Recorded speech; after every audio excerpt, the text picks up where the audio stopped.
বন্ধু এই শব্দটা অনেক গুরুত্বপূর্ণ। পৃথিবীতে সবচাইতে মানুষের জীবনে প্রভাব পড়ে হয় বন্ধুর নাই বান্ধবীর। কি কথা বুঝতেছে? সবচাইতে বেশি প্রভাব পড়ে, মানুষ নষ্ট হয় ভালো হয় কার প্রভাবে? এই জন্য বন্ধু নির্বাচনের ক্ষেত্রে খুব সতর্ক থাকা দরকার। মান আল মারউ মা মান আহাব্বা, যার সাথে বন্ধুত্ব করবেন কিয়ামতে আল্লাহ তার সাথে তাকে তুলবেন। এই জন্য আমার মানুষের সাথে চলাফেরা বন্ধুত্ব করা ঠিক না, যে লোকটার কাজ কারবার ভালো না। হযরতে আজরাইল আলাইহিস সালাম বললেন, ঠিক আছে বলেন আপনার শর্ত কি? নবী ইদ্রিস বলেছেন, এক নম্বরে আমি জানি আপনি মানুষের জান কবজ করেন। আমি আল্লাহর বক্তব্য জানি যে পৃথিবীর সব মিথ্যা হলেও মরণের যন্ত্রণা মিথ্যা না। আপনি আমাকে এখন মেরে ফেলেন, জান কবজের যে কষ্ট এটা আমি একটু দেখতে চাই, আমার শখ এইটা। এটা কি?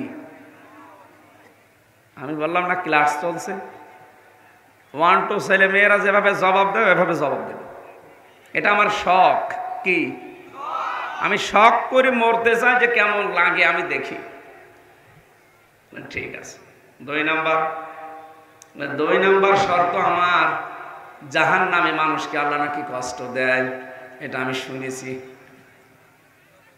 কিভাবে মানুষ জাহান্নামে কষ্ট পায়? লা ইয়ামুতু ফিহা ওয়া লা ইয়াহইয়া। ওখানে গেলে মানুষ মরবেও না বাঁচবেও না। আপনি আমার একটু জাহান্নাম দেখাবেন, আবার বের করে দেবেন, একেবারে আমি থাকতে চাই না। 3 নাম্বার শর্ত আমার, আমি জান্নাত দেখতে চাই। জান্নাতে বিশাল নাজ নিয়ামত আল্লাহ সাজিয়ে রেখেছেন, তাজরি মিন তাহতিহাল আনহার। এর তলদেশ দিয়ে নদী আর নহর প্রবাহমান থাকবে। কিভাবে থাকবে আমি ওইটা দেখব। হযরতে আজরাইল আল্লাহকে বললেন, আল্লাহ গিয়েছিলাম তো নবী মনে করে ভালো জায়গায়, কিন্তু তো ভেজাল, মরিয়ে দেখতে চাই। আল্লাহ পাক বলেন, আজরাইল আমার বান্দা যখন আকাঙ্ক্ষা করেছে, তার শখ যখন ঠিক আছে, তার 3টা শর্ত পূরণ করো। তিনি তাকে মেরে ফেললেন। মরণের যন্ত্রণা যে কেমন তিনি টের পেলেন, আবার জীবন দিয়ে দিলেন। ডাক দিয়ে বলে, ঠিক আছে? হ্যাঁ আমি পেয়েছি। তাফসীরের ভাষায় আমি দেখেছি হযরতে ইদ্রিস শখ করে মৃত্যুবরণ করেছিলেন। তার এই শখের মৃত্যুতে কেমন কষ্ট হয়েছিল জানো? জীবিত ছাগলকে জিন্দা অবস্থায় চামড়া ছিঁড়ে লবণ দিলে যেমন কষ্ট হয়, তাও তো শখ করে মারা গেছে, যে আমি দেখতে চাই কেমন লাগে। উনি শখের মৃত্যুতে যদি এই কষ্ট পায়, আমরা যারা মরতে চাই না আমাদের কোনো কষ্ট নেই। আজাতে সাকারাতুল মাউত বিল হক যালিকা মা কুনতা মিনহু তাহিদ। সূরা কফের ভেতরে আল্লাহ জানিয়েছেন, পৃথিবীর সব মিথ্যা হতে পারে, মরণের যন্ত্রণা কিন্তু মিথ্যা না। এটা সত্য। কেউ রেহাই পায়নি এখান থেকে, মুহাম্মদ রাসূলুল্লাহ পর্যন্ত রেহাই পায়নি। হযরতে আজরাইল এসে শুধু তার বুকের উপরে হাতটা রেখেছিলেন। ডাক দিয়া বলেন, হে নবী, আপনি যদি থাকতে চান আমি আপনাকে রেখে যাব, যদি যেতে চান নিয়ে যাব। আমাকে আল্লাহ দায়িত্ব যেই দিন দিয়েছে, ওই দিন থেকে আজকের এই দিন পর্যন্ত পৃথিবীর কোনো সৃষ্টির কাছে আমি অনুমতি নেইনি, আমার লাগেও না।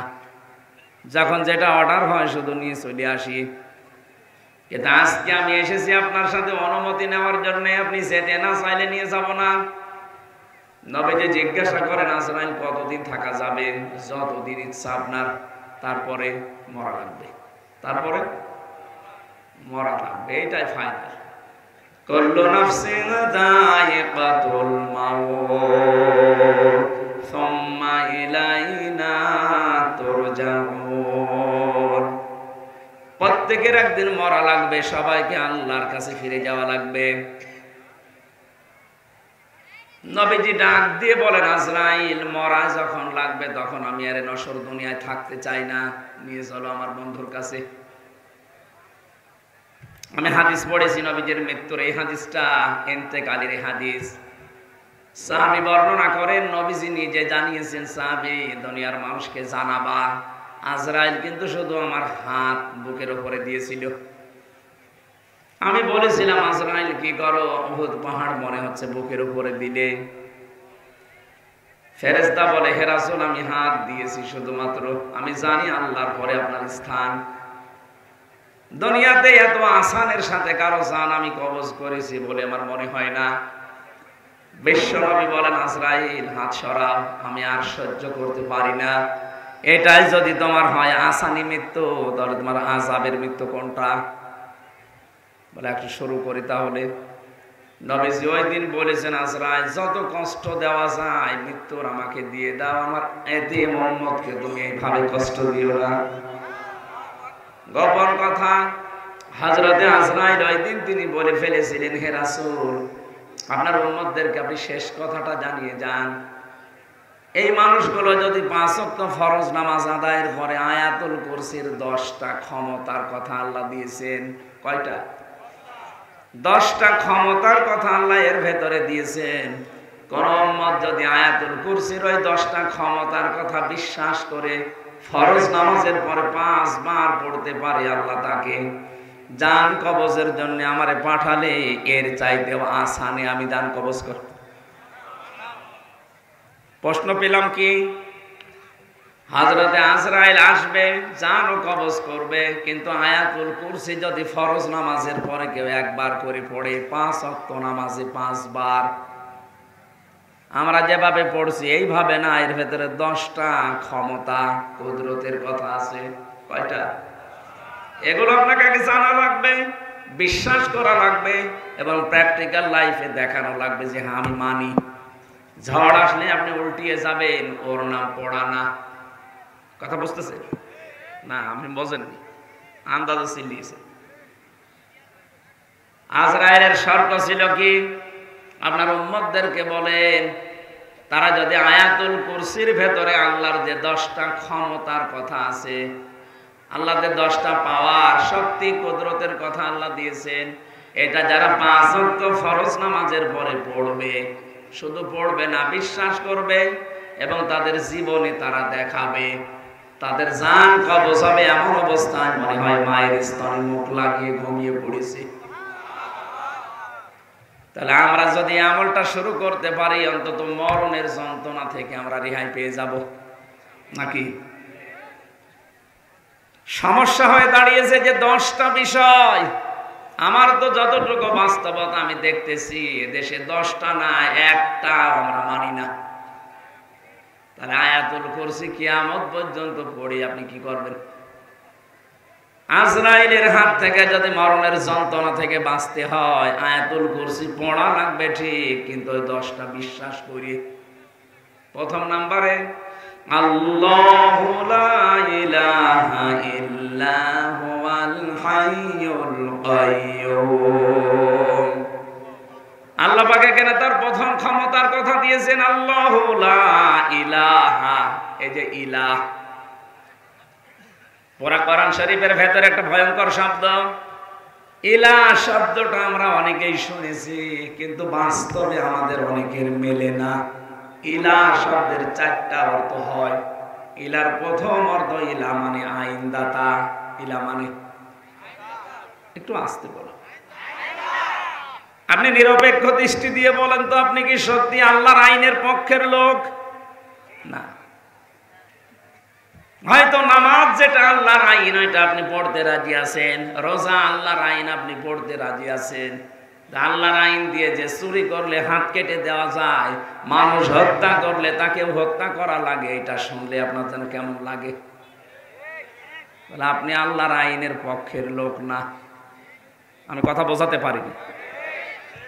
এটা আজকে আন্তর্জাতিক অপরাধ ট্রাইব্যুনালে 13 জনকে হাজির করেছিল, এরা গণহত্যার সাথে জড়িত। আপনি যদি এখন দেখেন মানুষ হত্যা করলে তাকে হত্যা করা লাগবে, এই আইনটা হামজা বানিয়েছে। আরো আসতে বলেন কে? সূরা বাকারা 178 নম্বর আয়াত, ইয়া আইয়ুহাল্লাযীনা আমানু কুতিবা আলাইকুমুল কিসাসু ফিল কাতলা আল হুররু বিল হুররি ওয়াল উনসা বিল উনসা। এই পৃথিবীতে আমি ঈমানদার যারা তাদের উপরে লিখে দিলাম, দুনিয়াতে যদি কেউ কাউকে হত্যা করে তার কিসাসের বিধান তাকেও হত্যা করা লাগবে। এই যে ৩৭৩২ জন মানুষ জুলাই আগস্টের ৫ তারিখের আগ পর্যন্ত হত্যা হয়েছে বাংলাদেশে, এটা এখন প্রমাণিত। হত্যা যদি হয় অবশ্যই কেউ না কেউ করেছে, কথা বলে না কেন? যারা জড়িত আছে সে যেই হোক, এই আয়াত অনুযায়ী তার বিচারের পক্ষে আপনাকে থাকা লাগবে না। এখন আপনি যদি বলেন না এটা বর্বর আইন, এটা একটা কথা হইলো, মরে নাই গেছে ওরা যাক, আবার ভালো মানুষও মেরে ফেলবেন। আপনি কি আল্লাহর চাইতে বেশি মায়া দেখাচ্ছেন ওরে? যিনি বানিয়েছে তার চাইতে আপনার মায়া বেশি? এ দুনিয়াকে শান্ত করার জন্য, পৃথিবীকে যদি ভারসাম্য পূর্ণ করতে চান এই বিধানটা কায়েম করাই লাগবে, নাই তো বিনা কারণে মানুষ হত্যা আপনি বন্ধ করতে পারবেন না। আল্লাহ বুঝে শুনে আইন দিয়েছেন, জানে মানুষের দুর্বলতা কোথায়। একটা মানুষকে যদি বাইতুল মুকাররমের সামনে নিয়ে ওই জায়গায় এক কোপে দুনিয়া থেকে বিদায় করে দেওয়া হয়, আগামী কিয়ামত পর্যন্ত এই দেশে বিনা কারণে কেউ কাউকে হত্যা করার আদেশ দেবে না। দিয়েছিল না ৬ সালে? উনি আদেশ দিলেন সারা দেশ থেকে আসো, লগে বইটা নিয়ে আসো। কেন আপনি দিলেন এটা? আল্লাহকে আপনাকে ওহী নাযিল করে জানিয়েছে যে লগে বইটা নিয়ে আসতে বলো, মানুষ পিটিয়ে মেরে লাশের উপরে ড্যান্স দাও বলেছিল। কোন কারণে এটা করলেন? আপনি হুকুমের হুকুমের আসামি না আপনি? এখন আন্তর্জাতিক অপরাধ ট্রাইব্যুনাল যেটা দিয়ে বিচার হয়েছিল ৭১ সালের, এটা এখন ২৪ সালের বিচার হচ্ছে। আজকে থেকে অলরেডি আরম্ভ হয়ে গেছে। এখন প্রমাণ তো সব আমাদের কাছে আছে, তামাম দুনিয়া এখন কত আপডেট, সব প্রমাণ ভিডিও ক্লিপ আকারে আছে। জামালপুরের এক মন্ত্রী ছিল টাকলা মুরাদ, তার মাত্র ৬ মিনিট ৩২ সেকেন্ডের একটা অডিও ক্লিপ ফাঁস হয়েছিল মাহির সাথে। বিশ্রী ভাষায় কথা বলেছিল, ওটা রেকর্ড হওয়ার পরে ওটা ইন্টারনেটে চলে গেছে। তাও ভিডিও না, অডিও ক্লিপ মাত্র ৬ মিনিট ৩২ সেকেন্ডের। এটা যদি ফাঁস হয়ে তার মন্ত্রিত্ব চলে যায়, তার দলীয় পদ যায়, তার যা ছিল সব থেকে এদেশের সরকার তাকে বাদ দিয়েছে। কথা বলেন না কেন? আর আপনি এই ২ মাসে যা করেছিলেন জুলাই আগস্টে সব কিন্তু ভিডিও, সব ভিডিও। আপনি কি মনে করছেন এখানে আমি বসে আছি কেউ দেখতে পারছে না? আমেরিকায় বসে বসে দেখতেছে। এই জন্যই তো আজ হারুন আঙ্কেলকে খুঁজে পাওয়া যাচ্ছে না। যে বিপ্লব কুমার সরকার পাওয়া যাচ্ছে না, জানে যে যেখান থেকে যাই করেছি আমি মাটির নিচে বসে সিদ্ধান্ত নিলে ওখানে ওইটা ওরা ফিট করে রেখেছে। এত উন্নত তারা। তামাম দুনিয়া জানতেছে যে হ্যাঁ এগুলো ভিডিও ক্লিপ সব ধরা আছে। ২০০৬ সাল থেকে ২৪ সাল পর্যন্ত যত কিছু করেছেন এখন সবগুলোর বিচার সামনে। আমরা চাই মানুষ হত্যা করার বিচার, যেহেতু মানুষ হত্যা করা লাগবে, যদি প্রমাণ হয় এগুলো কোনো বিচার না, একবারে এদের শেষ করে দিন। সামনের দুনিয়ায় যারাই আসবে চেয়ারে তারা চিন্তা ভাবনা করে মানুষ মারার অর্ডার দেবে। আর এখন যদি এরা ছাড়বে যায়, সামনে যারা চেয়ারে বসবে ওরা বলবে চল, অসুবিধা নেই। এই জন্য দুনিয়ার ভারসাম্য রক্ষা করার জন্য বিচার খুব দরকার। আরে বিচার সম্পন্ন করার জন্য, ন্যায় বিচার করার জন্য আল্লাহর আইন মাস্ট বি লাগবে। এই জন্য ইলাহ শব্দের প্রথম অর্থ আইন। ইলাহ মানে যিনি আইন বানাতে পারেন। আলাহুল খালক ওয়াল আমর তাবারাকাল্লাহু রাব্বুল আলামিন। বলেন আল্লাহু আকবার। আল্লাহ পাক পাক বলেন আমি বানিয়েছি দুনিয়া, কারো সাহায্য আমার লাগেনি, আমি বানিয়েছি। আলা লাহুল খালক ওয়াল আমর, দুনিয়া আমি বানিয়েছি, এখানে আইনও চলবে আমি আল্লাহর। এখন এই যে বিচার আরম্ভ হয়ে গেছে, চলছে এই কয়েক বছরে, 15.5 বছরে যে বিচার আমরা দেখলাম, দেখে অনেকেই খুশি ছিল। হ্যাঁ ঠিক আছে, ওরা অপরাধী, ওদের বিচার করেন। আরে ওটা 50 বছর আগে, আর আপনি একেবারে টাটকা অপরাধী। ওরা তো 71 সালে 50 বছর পার হয়ে গেছে, আর আপনারটা মাত্র 2-3 মাস আগের। তাহলে বিচার আরো কত তাড়াতাড়ি হওয়া দরকার। সত্যি যদি বিচার যেভাবে হচ্ছে হবেও, আমি আশা করছি হবেও, যদি হয়ে যায় এই দেশ দেখবেন ঠান্ডা হয়ে যাবে। এই বিশ্বাস নিয়ে আপনাকে আয়াতুল কুরসি পড়া লাগবে যে আমি আল্লাহর আইনের পক্ষের লোক। কেউ হত্যা করেছে, হ্যাঁ তাকে মেরে ফেলা লাগবে, কোনো মায়া মহব্বত এখানে নেই। কেউ চুরি করেছে, তার হাত কেটে দেওয়া লাগবে, এইটাই বিধান। এখন যদি বলেন হ্যাঁ একটা জীবিত মানুষের হাত কেটে দেবে, একটা কথা হইলো, আপনি আল্লাহর চাইতে বেশি বোঝেন। আমার রিমান্ডে যারা নিয়েছিল ওই অফিসার গুলো মাটির নিচে আয়না ঘরের ভেতরে, ওরা মাঝে মাঝে এমন কথা বলতো মনে হচ্ছে যে আল্লাহর চাইতে বেশি বোঝে। আল্লাহরও ভুল ধরত না, এটা ঠিক হয়নি আল্লাহ। আমি বাকিগুলো নাই বললাম না, ওইটা বলা আমার উদ্দেশ্য না। আমি শিক্ষা দিচ্ছিলাম ইলাহ মানে আইনদাতা। আল্লাহ কি আইনদাতা না? বলেন বলেন। 2 নম্বরে ইলাহ মানে সার্বভৌম ক্ষমতার অধিকারী। আমি কিন্তু এই যে কোরআন শরীফ সামনে নিয়ে বলছি, আল্লাহর কসম আমি কোনো দিকে টেনে বলছি না, যা আছে তাই বলছি। ইলার দ্বিতীয় অর্থ কি বললাম? সার্বভৌম ক্ষমতার অধিকারী। সার্বভৌমত্বের অধিকারী কে বলেন তো? এটা আল্লাহ বারবার কোরআনে দিয়েছেন, লিল্লাহি মুলকুস সামাওয়াতি ওয়াল আরদ ওয়া হুয়া আলা কুল্লি শাইইন কাদির।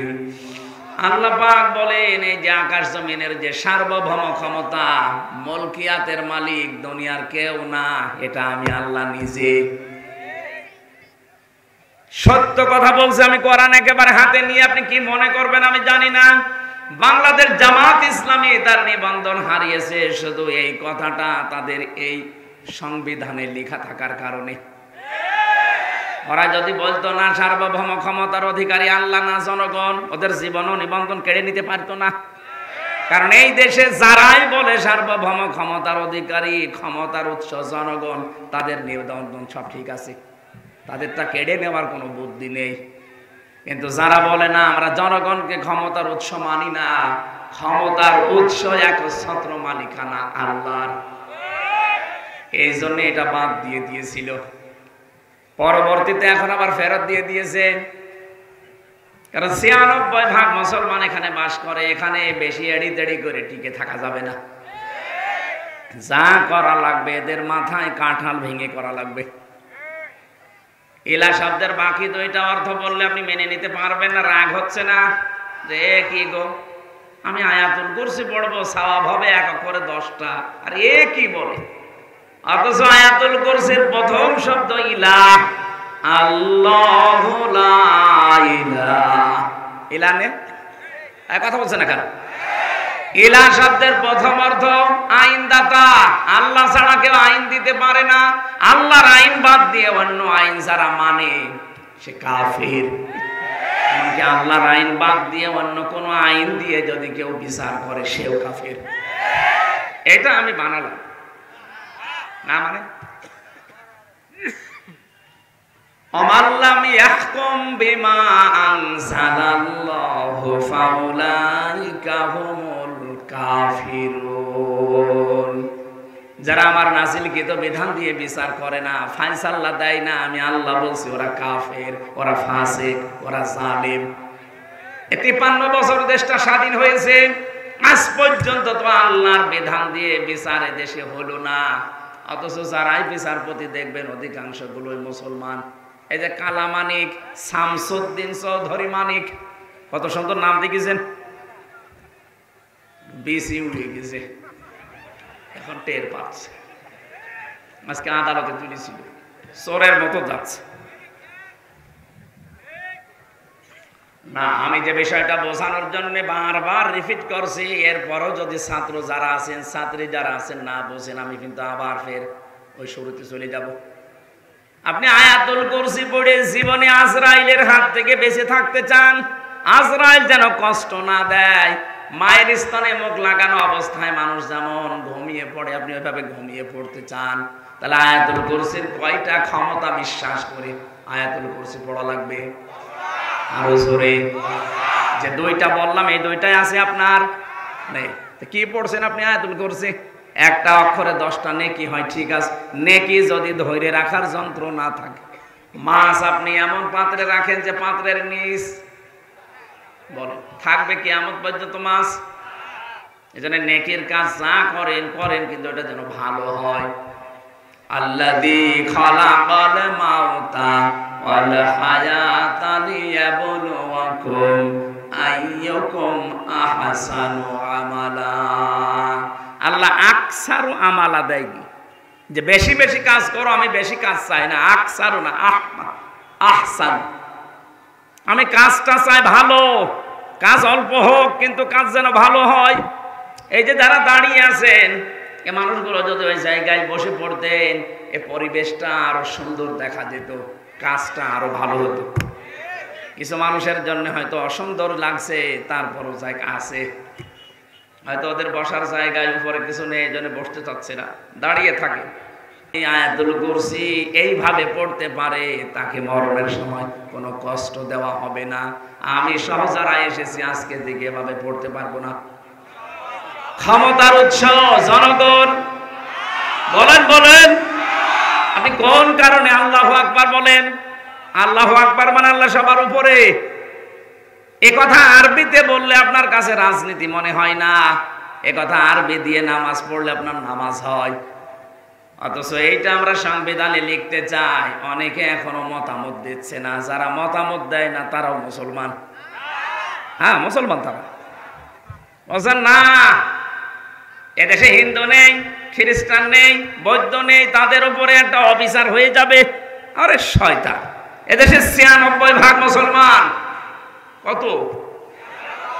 মাত্র 4% আছে অন্যান্য জাতির লোকেরা। ৯৬% মানুষ এখানে আল্লাহ একজন আছে, আল্লাহ সবকিছুর উপরে ক্ষমতাবান, এটা বিশ্বাস করে না করে না? সেখানে আপনার দুর্বিসন্ধি হবে, মানে বৈষম্য হবে। কোন কারণে? ওই মানুষগুলোর ভেতরে আল্লাহ একজন আছে, বিশ্বাস আছে, কিন্তু প্রকাশ করতে পারে না। আপনি হিন্দুকে একবার ঘরের ভেতরে নিয়ে আচ্ছা করে পিটাবেন আর বলবেন সত্যি করে বল তোকে বাঁচাতে কে পারে। ও জীবনেও হরি দুর্গা হবলের নাম বলবে না, ও বলবে আল্লাহ একজন আছে। আমি নিজে পরীক্ষিত, যখন বরিশালে পড়তাম চরমনাই, ওই সময় মাঝে মাঝে নৌকায় যেতাম, তখন ব্রিজ ছিল না। নৌকায় ওঠার পরে দেখি ঝড় উঠেছে। আমরা যারা মুসলমান বলছি লা ইলাহা ইল্লাল্লাহ, হিন্দু দাদা আর দাদি দুইজনেই বলছে লা ইলাহা ইল্লাল্লাহ। কি গো, চেহারা দেখে মনে হচ্ছে অন্য ধর্মের। কালেমা পড়েন মানে মুসলমান হয়েছেন? বলছে না, কালেমা পড়েন। আমারে বলছে যে ঝড় উঠেছে এ ঝড়ে কালী দুর্গার কাজ না, এ আল্লাহ লাগবে। ওরাও জানে দুনিয়াতে কঠিন বিপদে পড়লে মানুষ হিসাবে আমরা যে মানবীয় গুণাগুণ নিয়ে বড় হচ্ছি, আমাদের ভেতরে একটা দুর্বলতা আছে, অস্থিরতা আছে।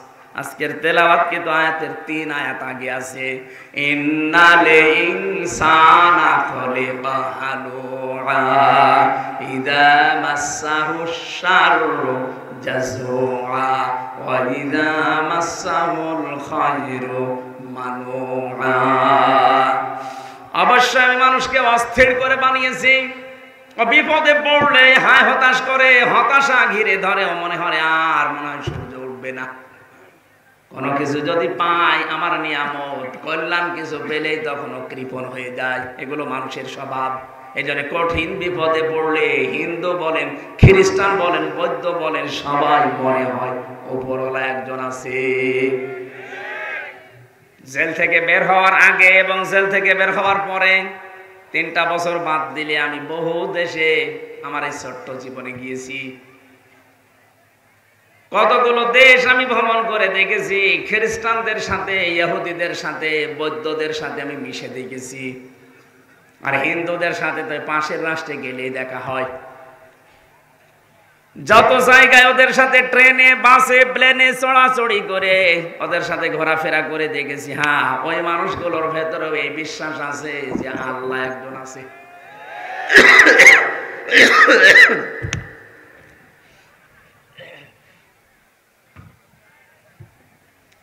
হয়তো সরাসরি আল্লাহ এটা বলে না, কিন্তু উপরওয়ালা বলে।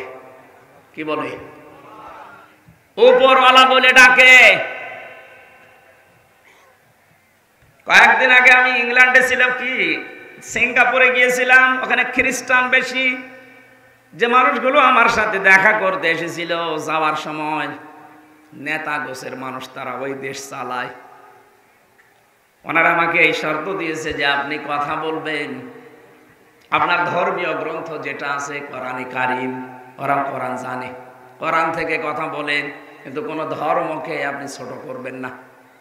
আমি বলেছি কোনো ধর্মকে আমি ছোট করার জন্য আসি নাই, কিন্তু সত্য ধর্ম যেটা সেটা আমি তুলে ধরবই। 4500 ধর্ম আছে দুনিয়াতে। আল্লাহর কাছে মনোনীত মাত্র একটা ধর্ম, ইন্নাদ-দীনা ইনদাল্লাহিল ইসলাম।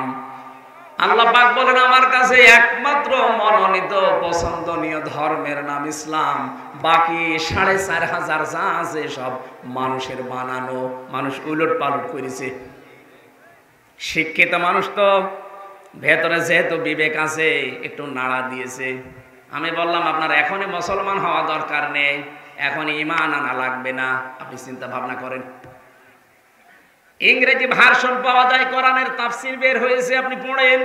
পুরাটা একবার পড়ে আমার সাথে বলবেন। এই যে নাম্বার, হোয়াটসঅ্যাপ সব দিয়ে গেলাম, কথা বলবেন। আমি মাঝে মাঝে যোগাযোগ করে কি কত দূর হয়েছে। কেউ বলে 2 পারা চলছে, কেউ 3 পারা। ওরা ইংরেজিতে ড্রাইভিং করা, ওইগুলো পড়ে।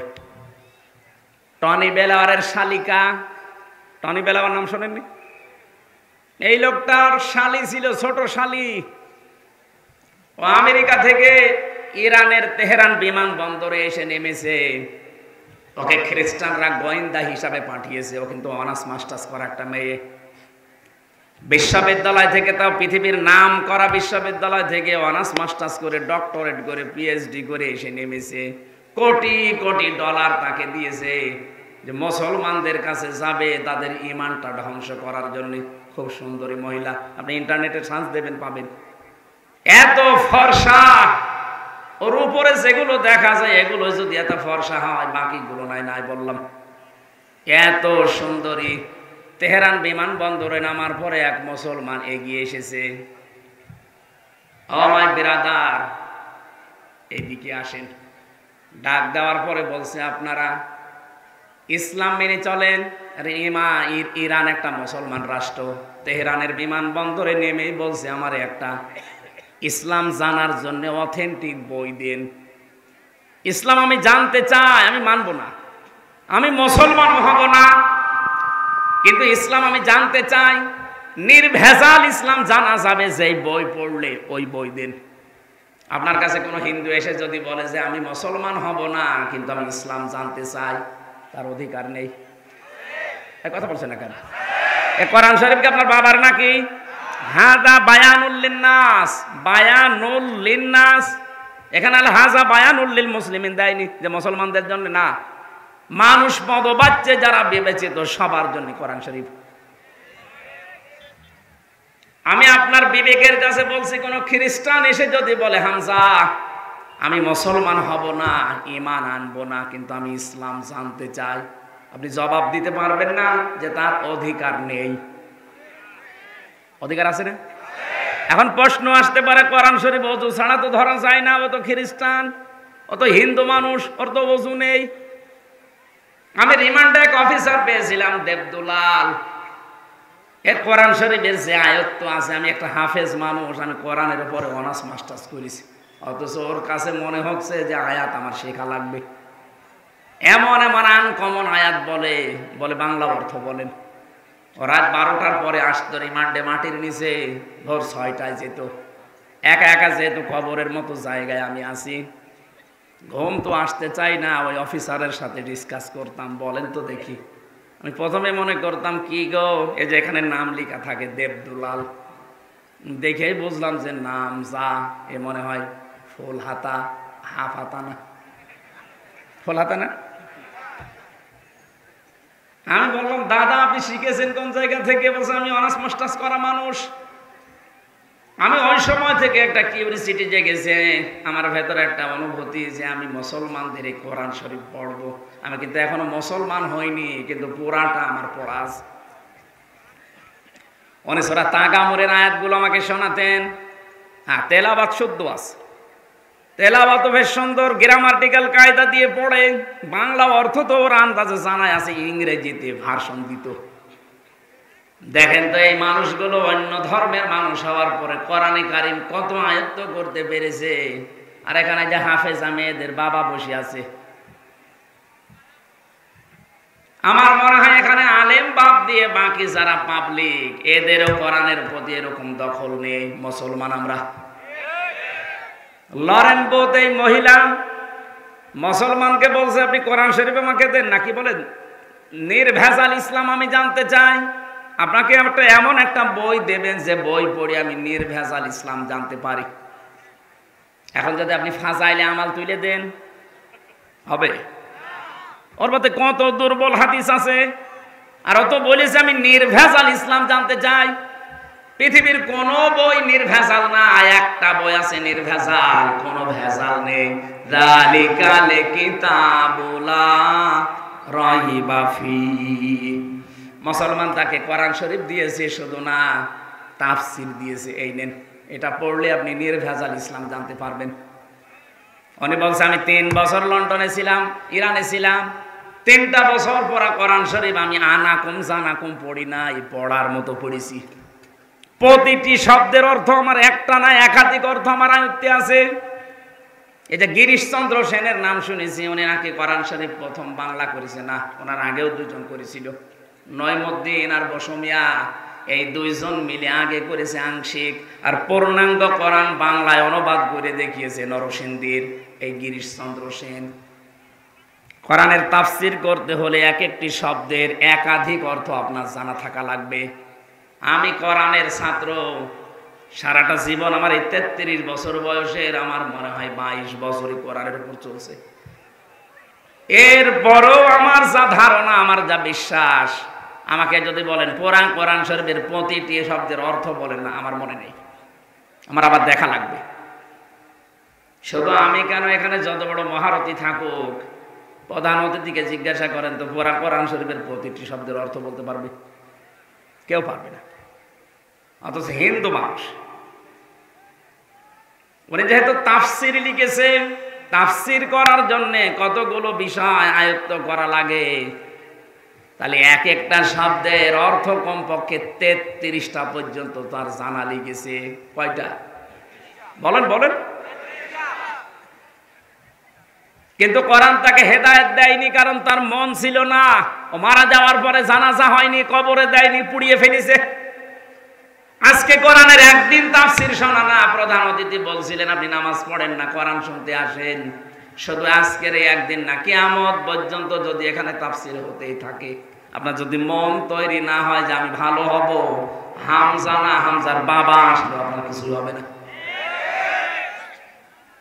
লরেন 3টা বছর পড়েছে, শুধু কোরআন শরীফ না, 86 তার 6টা হাদিস ওর সাথে তাফসীর আকারে মিলিয়ে পড়েছে।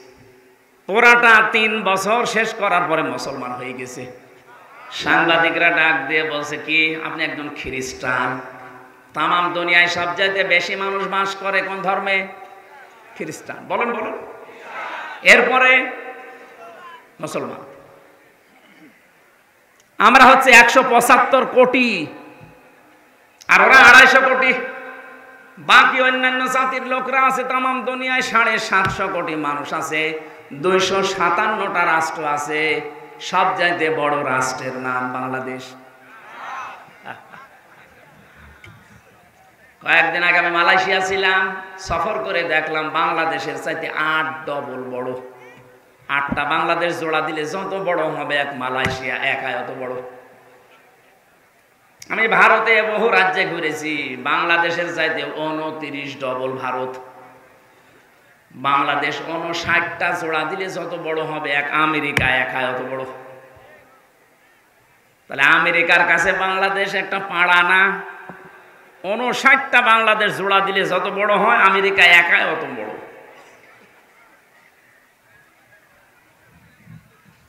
মাঝে মাঝে মানচিত্রের দিকে তাকিয়ে দেখবেন বাংলাদেশ এই 257টা রাষ্ট্রের ভেতরে মনে হয় কলমের একটা মাথার মতো, তাও বোঝা যায় না।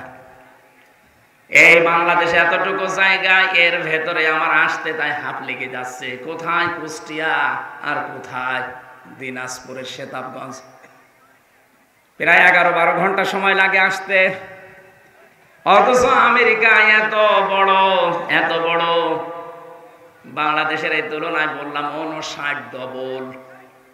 এই দেশে 64টা জেলা আছে, তার ভেতরে দিনাজপুর মাত্র একটা জেলা না? এখানে আমার হয় 13টা না কয়টা থানা আছে, তার ভেতরে সেতাবগঞ্জ একটা থানা। এ থানায় কতগুলো গ্রাম আছে, সে গ্রামের ভেতরে এই ধনতলা না কি যেন দেখলাম, দমতলা, যাই হোক এটা উল্টা পাল্টা নাম তো। একটা গ্রাম, গ্রামে কত জায়গা দেখছেন না?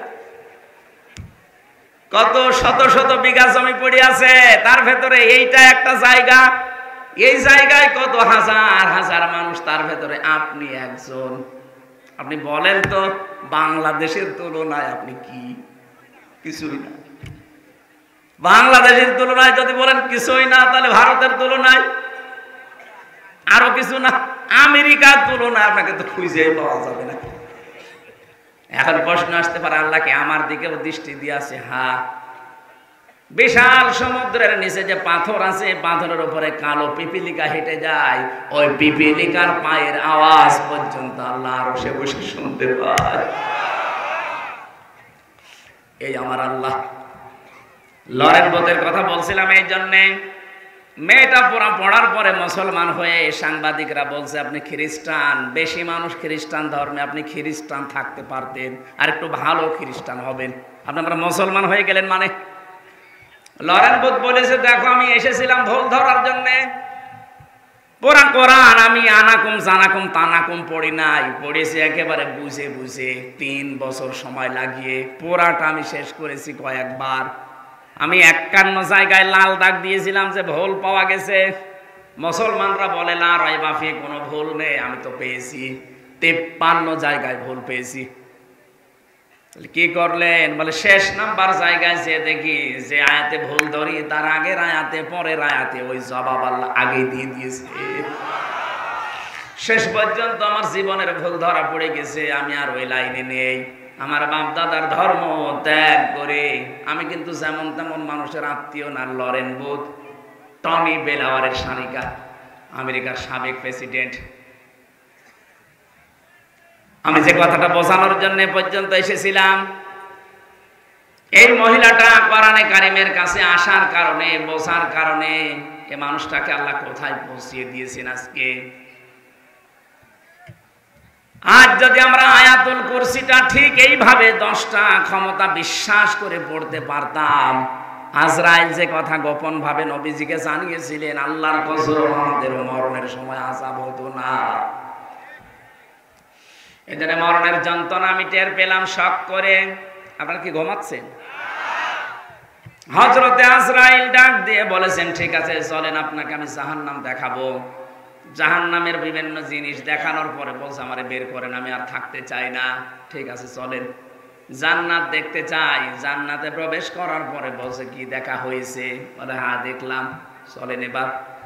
হযরতে ইদ্রিস নবী বলে, আজরাইল আমি কিন্তু আল্লাহর ভাষা জানি, খালিদিনা ফিহা লা ইয়াবগুনা আনহা হিওয়ালা। কোন মানুষ যদি জান্নাতে একবার যেতে পারে, আল্লাহ কোনোদিন তাকে বের করে দেবে না, আর লোকটা বের হতেও চাইবে না। ও ভাই আজরাইল, আমি তো চলেই এসেছি যে কোনো কায়দায়। আল্লাহ তো বলেছে যে বের করে দেবে না, তুমি ঝামেলা করো কেন? চলে যাও। হযরতে আজরাইল বলেছে, রব্বুল আলামিন, তোমার নবী ইদ্রিস বড় চালাক। আল্লাহ পাক বলেন, ফিরে আসো আজরাইল, আমার নবী ইদ্রিসের কপালে আমি এইটাই লিখেছিলাম।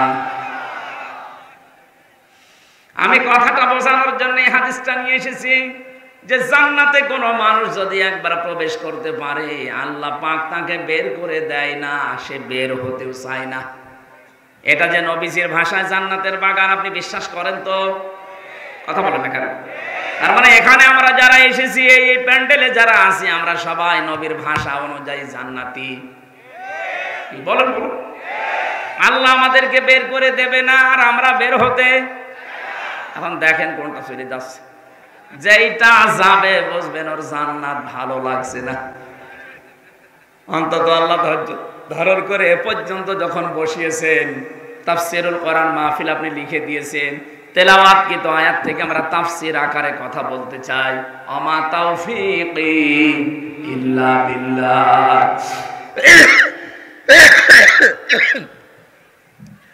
সুবহানাল্লাহ। মানি না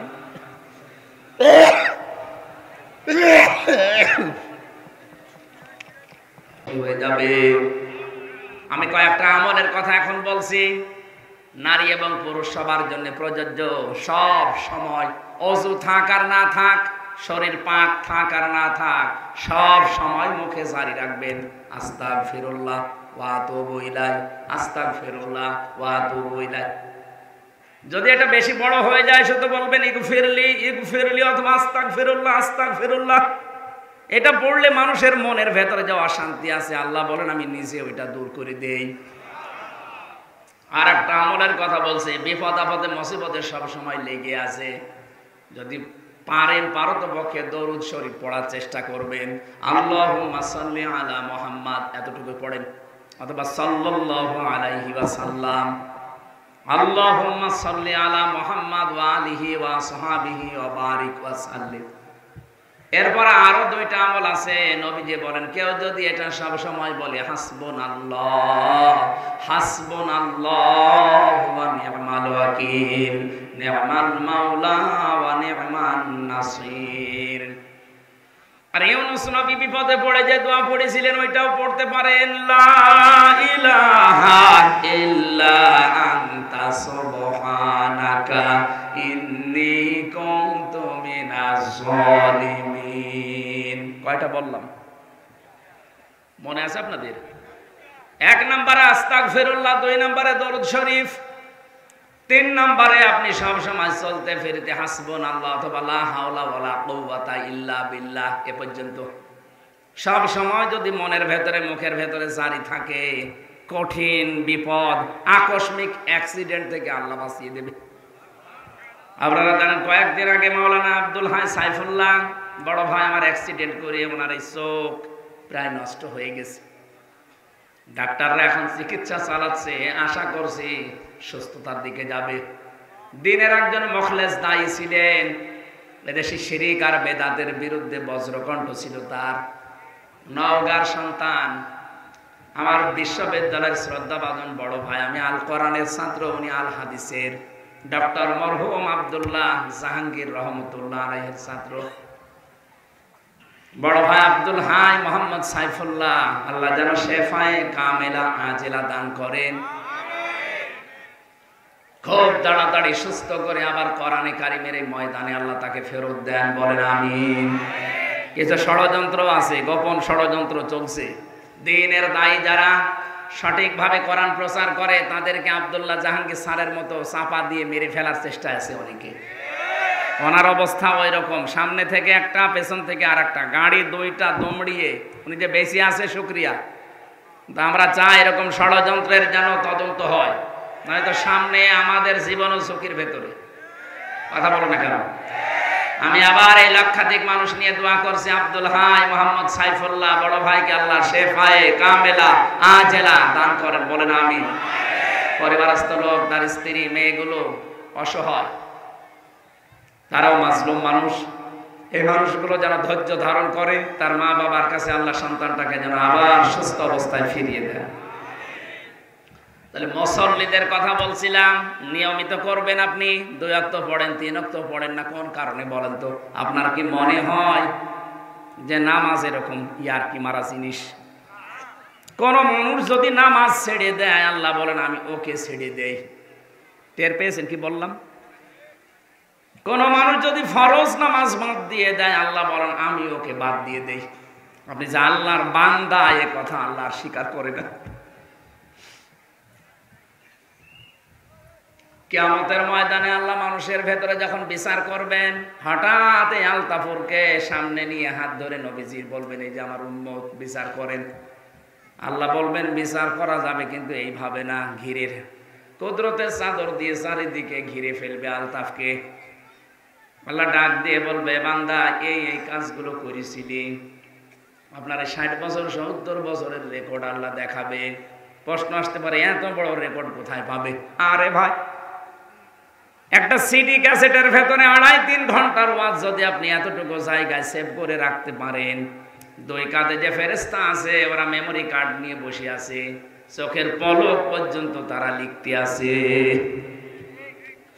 কিয়ামতের ময়দানে আল্লাহ ওইটা সামনে দিয়ে বলবে পড়, ইকরা কিতাবাকা কাফা বিনাফসিকাল ইয়াউমা আলাইকা হাসিবা। তুই জান্নাতে যাবি না জাহান্নামে যাবি, কাউকে জিজ্ঞাসা করার দরকার নেই, তুই নিজে আজ যথেষ্ট। দিনাজপুরবাসী খুব খেয়াল করে শোনেন, আমি তো আলতাফ ভাইকে বললাম, আমাদের প্রত্যেককে আল্লাহ নিজের সামনে নবীজি হাত ধরে বলবেন আল্লাহ এই যে আমার উম্মত, বিচার করে। আপনি এবার নিজের সাথে বিচার ব্যবস্থাটা মিলান তো। আমাকে যদি আল্লাহ নিয়ে যেয়ে বলে হামজা এই যে দিয়ে দিলাম আল্লাহর কাছে নাও, আল্লাহ যদি বলে হামজা ধরে আমি 33 বছর বয়স, 2024 সালের অক্টোবর মাসের 31 তারিখ পর্যন্ত তোরে মাফ করে দিলাম, যা তোর হিসাব দেওয়া লাগবে না, শুধু নভেম্বরের 1 থেকে 19 এই 19টা দিনের হিসাব দিয়ে তুই আমার জান্নাতে চলে যা। আমার যা কাজকর্ম, আমার যা আমল, আমার তো 19 দিনের হিসাব দেওয়া সম্ভব না। আপনারা পারবেন না? আপনারা পারবেন? কোরআনে কারিমের 2 আয়াত পরে আল্লাহ দিয়েছেন আল্লাযীনা হুম মিন আযাবি রাব্বিহিম মুশফিকুন ইন্না আযাবা রাব্বিহিম গায়রু মা'মুন।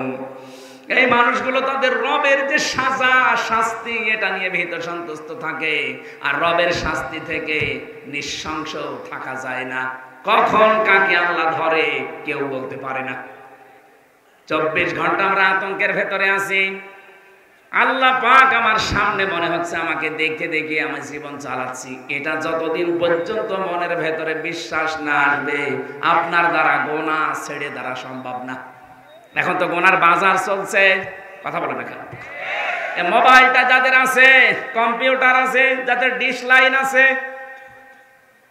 যে মানুষগুলো ওয়াইফাই লাইন নিয়ে রেখেছেন, তাদের গোনা করা যে কত সহজ করে দিয়েছে পৃথিবী। এই কঠিন পরিস্থিতিতে টিকে থাকা কিন্তু অত সহজ ইমানের কাজ না। এমন এমন দৃশ্য মোবাইলের ভেতরে রেখে দিয়েছে, নিজে দেখলে আনন্দ লাগে, ভালো লাগে, মজা পায়, অন্য কেউ দেখলে লজ্জা পায়।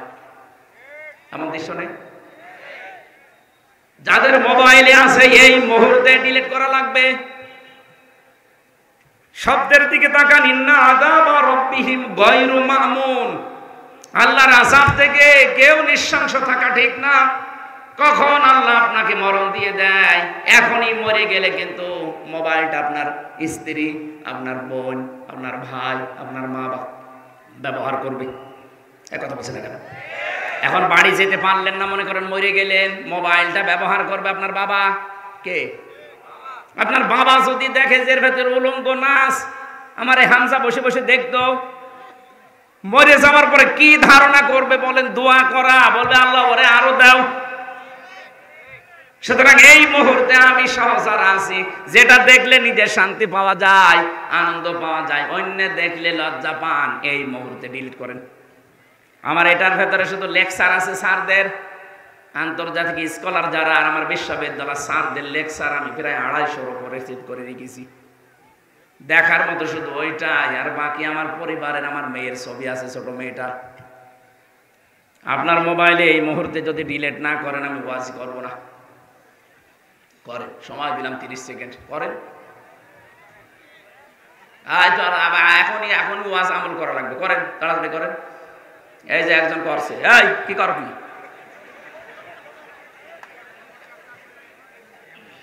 নেন, ভিডিও করছে, আপনি করছেন কিনা করেন, তাড়াতাড়ি করেন।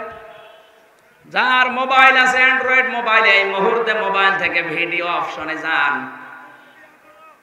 কারা কারা যেটা নিচে দেখলে শান্তি পান, অন্য দেখলে কষ্ট লাগে, আনন্দ লাগে না, কখন লজ্জা বোধ হয়, এরকম সিন আছে? কারা কারা ডিলিট করবেন হাত তোলেন তো। ওই একজন শুধু কি আছে আপনার মোবাইলে, দাঁড়িয়ে মানুষ আপনি দেখেন কে মরব্বে কে আছে মোবাইলে, দেখে পরে মনে নাকি কি আছে দেখি।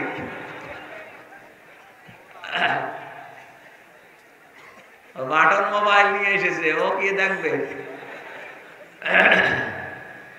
না, আমি হাসির জন্য দেয়নি। আপনি বলেন তো কি জবাব দেবেন এখনই যদি মরে যান?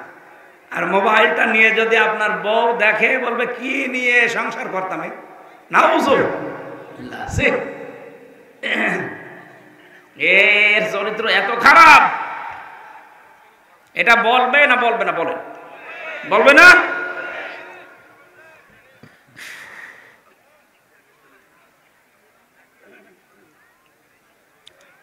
আমি কি বেশি বলে ফেললাম? এটা মোবাইলে আছে না নেই বলেন তো? যারা মুসল্লি তাদের কিছু গুনাহ আল্লাহ এবার দিচ্ছেন, শোনেন। আল্লাহ পাক বলেন, আল্লাহ ওয়াল্লাযীনা ফি আমওয়ালিহিম হাক্কুম মা'লুম লিস-সাইলি ওয়াল মাহরুম ওয়াল্লাযীনা ইউসাদ্দিকুনা বিয়াউমিদ্দিন।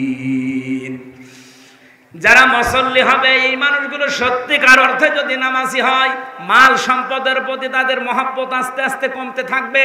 কারণ তাদের মালের ভেতরে, সম্পদের ভেতরে অনেকের হক লুকিয়ে আছে। যারা প্রার্থী, যারা ফকির, যারা মিসকিন, যারা অসহায়, যারা বঞ্চিত, তাদেরকে সেই মাল থেকে সে দিয়ে তাদের অভাব সে দূর করে দেবে। এরকম নামাজি দেশে আছে। আরে নামাজি হযরত ওসমানও নামাজি ছিলেন। নবীজির কাছে এক ভিক্ষুক এসে বলে, হে রাসূল, আমি আজ কয়েকদিন যাবত কিছু খাইনি, দয়া করে আমার কিছু খাবার দিন। নবীজি বললেন, আমার অবস্থা সেরকম ভালো না, তুমি আমার জামাই ওসমানের কাছে যাও। হযরত ওসমানের কাছে বাড়িতে গেলেন। বাড়িতে যেই তিনি লক্ষ্য করলেন হযরত ওসমান বাড়ির ভেতরে চেঁচামেচি করছে। কি হয়েছে? উনি মাগরিবের আগে ওনার স্ত্রী বাতি ধরিয়েছে, ল্যাম্প বাতি বলে না, ওই বাতি জ্ঞানজাম করছে, বাড়িতে স্ত্রীকে গরম দিচ্ছে। ওই এত তাড়াতাড়ি বাতি ধরানো দরকার কি? এখনো তো সন্ধ্যা লাগেনি। এই সাইল এই ভিক্ষুক চিন্তা করছে, আল্লাহ নবীজি কার কাছে পাঠালো? এ আমার চাইতে বড় কিপটা। মাগরিবের একটু আগে বাতি ধরিয়েছে, তাই যদি বউকে গরম দেয়, এ আমারে দান করবে। বিশ্বাস হয়নি, চলে গেছে। নবীজি বললেন, কিছু দিয়েছে? বলে, হুজুর কার কাছে পাঠাইলেন? এটা আমার চাইতে বড় ফকির। নবীজি বললেন, তুমি বোঝো না, যাও, আবার যাও। বাড়িতে এসেছে। পরের দিন আসার পরে দেখে রোদে তিনি তোলা শুকাতে দিয়েছেন। তোলাগুলো শুকাচ্ছেন রোদে, তোলা উড়ে যাচ্ছে। একটা একটা করে তোলা ধরে নিয়ে এসে আবার রেখে দিচ্ছে। আল্লাহ, কার কাছে নবীজি পাঠানো? মনে হয় না জেনে পাঠিয়েছে। একটা তোলা উড়ে যায়, তাই যদি নিয়ে এসে রেখে দেয়, তা আমারেও কয় টাকা দেবে? বিশ্বাস হয়নি, ফেরত গেছে। ডাক দিয়ে বলে, নবী দরকার হয় আপনি কিছু দেন, নাই তো ওর কাছে পাঠাবেন না। ঠিক আছে, তুমি আজকে শেষ পথ যাও। আজকে এসেছে, তাকিয়ে দেখছে উঠানের উপরে রোদে গুড় শুকাতে দিয়েছে, গুড় মিষ্টি জাতীয় জিনিস, পিপিলিকা নিয়ে যাচ্ছে। না, আমি চাবো না, এর কাছে চাবো আমি অপমান হব। নবীদের কাছে গিয়ে বলছে, হুজুর আপনি হয় কিছু দেন, নাই তো বলে দেন যে আমি পারবো না, আপনি ওই লোকের কাছে পাঠাবেন না। বিশ্ব নবী বলেন, আজকে শেষবারের মতো যাও। আজকে এসেছে। ওনার একটা উঠের চালান ছিল, বাইরের দেশ থেকে ব্যবসায়ী উঠে চালান প্রায় 100টা উট আসছিল। সাহস করে এবার নবীজির কথায় বিশ্বাস করে তিনি চাইলেন, বলে আল্লাহর নবী আমাকে পাঠিয়েছে, আপনি দয়া করে আমার কিছু দান করেন, আমি ক্ষুধার্ত। হযরত ওসমান বলেন ঠিক আছে, এখনো তো কাছে সেরকম কিছু নেই, ওই যে ব্যবসার মাল আসতেছে, ওই যে উট ভর্তি মাল আসতেছে, যে উট তোমার পছন্দ হয় উটটা নিয়ে চলে যাও।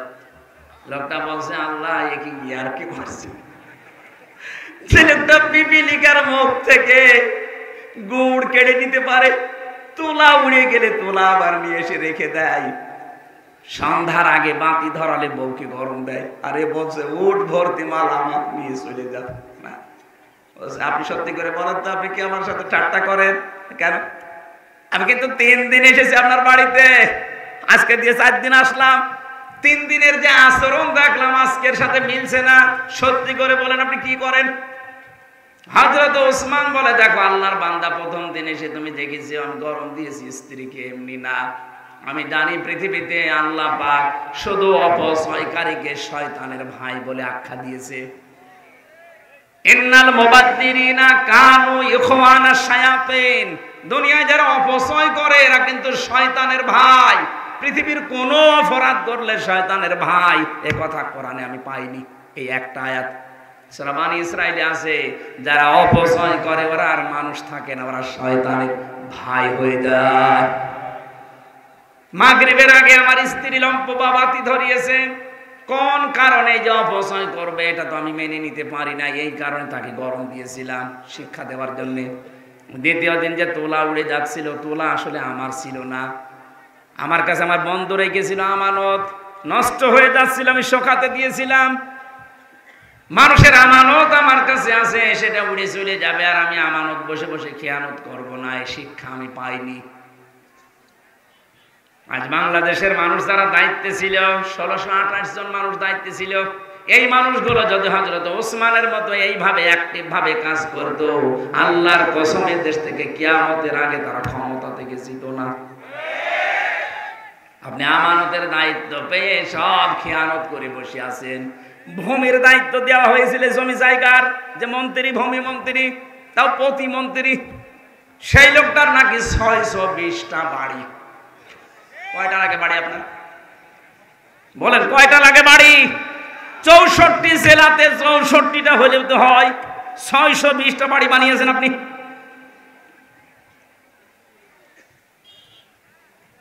আমানতের যারা খেয়ানত করে ওরা আর মানুষ থাকে না, ওরা মুনাফিক হয়ে যায়। আমি মুনাফিক হয়ে যাব আমি ওসমান, কোন কারণে? এই কারণে আমি বন্ধুর ওই তোলা উড়ে যাচ্ছিল বাতাসে ধরে এনে রেখে দিয়েছি যেন খেয়াল না হয়। তৃতীয় দিন তুমি দেখেছো আমাকে গোড় আমি পিপিলিকার মুখ থেকে কেড়ে নিয়েছি, এই গোড়টা আমার না, এটা আমানতের গোড়, আমার কাছে রেখে গিয়েছিল। আমি ধনী মানুষ, আমার বাড়িতে জায়গা আছে, কারণে যেহেতু নষ্ট হয়ে যাচ্ছিল এই জন্য রোদে শুকাতে দিয়েছিলাম। পিপিলিকা নিয়ে যাবে আমানতের জিনিস, তার মানে বাংলাদেশে যত মানুষ দায়িত্বে ছিল দেশটা তাদের কাছে আমানত ছিল। কথা বলে দেখেন, জনগণের এই সম্পদগুলো সব দ্বারা যদি এইভাবে পাহারা দিতে পারতো, আমরা ঋণের এই বোঝা নিয়ে এখন বেঁচে থাকতাম না। কোটি কোটি টাকা পাচার করে করে দেশটা ফোকলা বানিয়ে দিয়েছে। এখন এই দেশে কেউ জন্ম নিলে তার মাথার উপরে 1 লাখ টাকা ঋণ। টের পাচ্ছেন?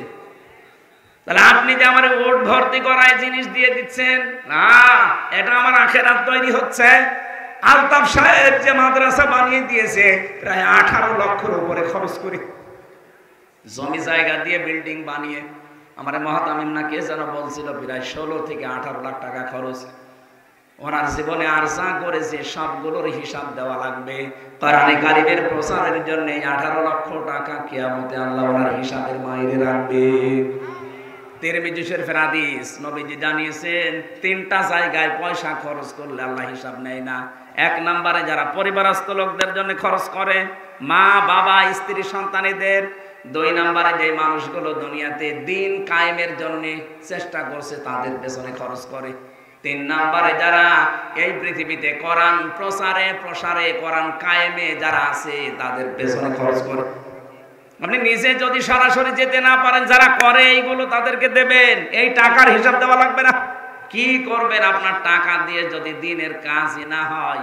তা আপনার টাকা আর আবু জেহেলের টাকা সমান। আবু জেহেলের টাকা ছিল না, কারণের টাকা ছিল না, কাজে লেগেছে, লাগে না। হ্যাঁ, এখানে কয়েকটা বাধা আছে, আমি 5টা বাধা পেয়েছি। বাংলাদেশে আমাদের অনেকের মন আছে দিনের জন্য, রক্তের সম্পর্ক যাদের সাথে আছে তাদের পেছনে আমরা খরচ করি, কিন্তু আমার বউ আর শাশুড়ি এরা বাধা। এরকম পরিবার দেশে নেই? অনেক পরিবারে আছে আমার নিজের টাকা, আমার ভাইকে, আমার বোনকে, আমার চাচাকে, আমার ফুফুকে, যাদের সাথে আমার সম্পর্ক রক্তের, এদের হক নেই আমার প্রতি। বলেন না কেন? এই যে লিসাইলি ওয়াল মাহরুম, সূরা জারিয়াতের 19 নম্বর আয়াতের ব্যাখ্যা করা আছে, অফি আমওয়ালিহিম হাক্কুল লিসাইলি ওয়াল মাহরুম। যে মানুষগুলো তাদের সম্পদ থেকে যাদের হক আছে তাদের হক বুঝে দেয়, আমার সবচেয়ে বেশি হক আমার সম্পদের উপরে, আমার সাথে সম্পর্ক রক্তের যাদের তাদের, আর আমার সাথে সবচেয়ে বেশি সম্পর্ক রক্তের আমার ভাই, আমার বোন, আমার ফুফু, এক কথা বলছে না কেন, আমার চাচা। আপনি আপনার বউকে বার্থডে করে এই রক্তের সম্পর্কগুলোর ঠিক রাখেন, তাদের হক আদায় করতে যান, আপনার বউর আর মন পাবেন না। এরকম বউ দেশে নেই? এক কথা বলে না কেন? কার কার বউ এরকম মন ছোট, হাত তোলেন তো। আলহামদুলিল্লাহ, এই এলাকা তো অনেক ভালো আছে। এই এলাকায় আওয়াজ দেওয়ার দরকার নেই, এই এলাকায় গান দেবে। এলাকার মা বোনেরা মাদ্রাসা আছে তো সব ভালো হয়ে গেছে। সম্মানিত মা বোনেরা, না আমি জানি এটা রেকর্ড হচ্ছে, সারা বাংলাদেশ সহ বিশ্বে বহু মহিলার মন এরকম ছোট, তার নিজের বাবার জন্য, তার ভাইয়ের জন্য, তার নিজের মামার জন্য, চাচার জন্য খরচ করেন, কোনো অসুবিধা নেই, আরো বলবে করো। আর স্বামী তার মায়ের জন্য, বাবার জন্য, বোনের জন্য, চাচার জন্য কিছু করলে হুকুম পেশা হয়ে যায়। আপনার মন এত ছোট কেন? আপনি কি মনে করেন যে আমি নামাজ পড়ে রোজা করে জান্নাতে চলে যাব? কিসের জান্নাত আপনার? রক্তের সম্পর্ক যারা ঠিক রাখে না, যারা রক্তের সম্পর্কগুলো নষ্ট করে দেয়, তারা চির জাহান্নামী। কারণ এই যে রেহেম, রেহেম মানে রক্তের সম্পর্ক। রেহেম মানে কি? আল্লাহ যখন দুনিয়া তৈরি শেষ করে ফেললেন, তখন রেহেম আল্লাহর কুদরতের পাঁচ এপি ধরেছিল। ডাক দিয়ে বলেন, আল্লাহ তুমি আমার সম্পর্কে কি সিদ্ধান্ত নিলে? কিছু তো জানালে না। আল্লাহ বলেন, রেহেম, দুনিয়াতে যারা রক্তের সম্পর্ক তোর সাথে ঠিক রাখবে, আমার সাথে তাদের সম্পর্ক ঠিক আছে। আর তোর সাথে যার সম্পর্ক ঠিক নেই, আমি বলি যে ওটা আমার বান্দা না, ওর দায়িত্বই আমার নেই, ওর সাথে আমি কাট। বলেন তো আপনার কারণে শুধু, এটা শুধু স্ত্রীর কারণে হয়? এ কথা বলছে না কেন? হাজারো স্বামী চায় যে আমার মা বাবা আমার সাথে থাক, কিন্তু স্ত্রী চায় না। কোরআনের আয়াতের ভেতরে আমি তাফসিরে ইবনে কাসিরে লক্ষ লক্ষ ব্যাখ্যা পেয়েছি। আমি বেশিরভাগ কথা রাত 10টা পর্যন্ত বলি। ডাক্তার আমারে বলেছে রাত 10টার পরে ঘুমিয়ে পড়বেন। আজকে 11টা বেজে গেছে, যেহেতু মাগরিবের পর একটু ঘুমিয়েছিলাম, এই কারণে আমি 1 ঘন্টা বেশি পড়েছি। আগামীতে এর পরের আয়াত আল্লাযীনা হুম লিফুরুজিহিম, লজ্জাস্থানের আয়াত আছে, লজ্জাস্থান সম্পর্কিত কথাগুলো। এরপরে আর মাহফিল আছে এলাকায়? এই হারুন মাওলানা কই? আশপাশ যেখানে আছেন এরপরের থেকে কথা বলবো না। আমি 11টা বেজে গেছে, তার কথা বলি না। 10টার পরে আমার জেগে থাকা নিষেধ। আমার শরীরে জালেমরা যা দিয়েছে 3টা বছরে, আমি একদম শেষ হয়ে গেছি। আল্লাহুম্মা আমিন। লা ইলাহা ইল্লা আনতা।